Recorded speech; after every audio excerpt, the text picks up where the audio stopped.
J'aurais pu continuer à bosser pour que dalle, toutes ces heures à suer sur mon gilet pare-balles, transporter des billets sans en voir la couleur.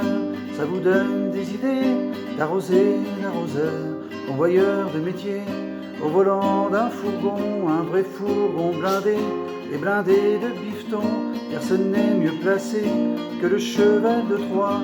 Personne pouvait se douter, il s'en met toujours pas.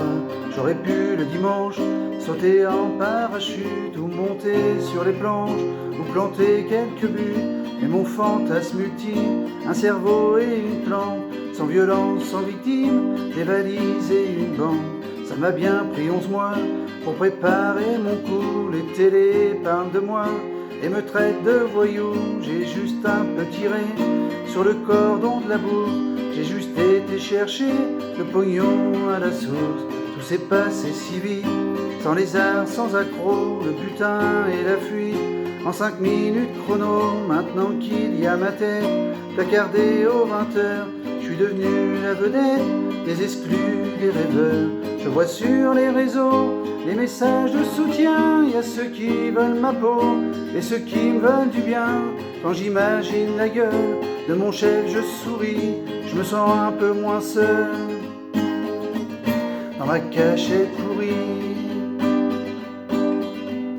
Les vieux, je les ai vus baigner dans la galère comme j'aurais pas pu. Trimé pour une misère, je rêvais de la grande vie, d'une tonne d'adrénaline, la classe de Spaggiari et l'audace de Messry.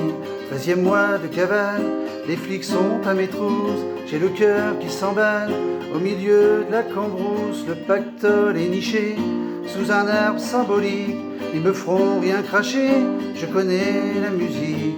Je sors les mains en l'air, ils me pincent près du fleuve, et maintenant c'est clair, commence la vraie épreuve. Les menottes au poignet, les directions fleuries, sans haine et sans regret.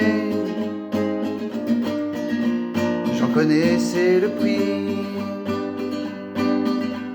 Je lève mon doigt d'honneur à celui qui m'a livré. Je cède mes droits d'auteur pour le casse de l'année, contre une petite balade, tout seul avec mon fils. Si un jour je m'éveille, c'est que j'ai peur qu'il grandisse. À propos du fiston, dites-lui au passage qu'il me manque ce petit con, mais qu'il reste bien sage. Je ne déclare pas forfait, et près du chêne centenaire, j'ai laissé un paquet pour son anniversaire.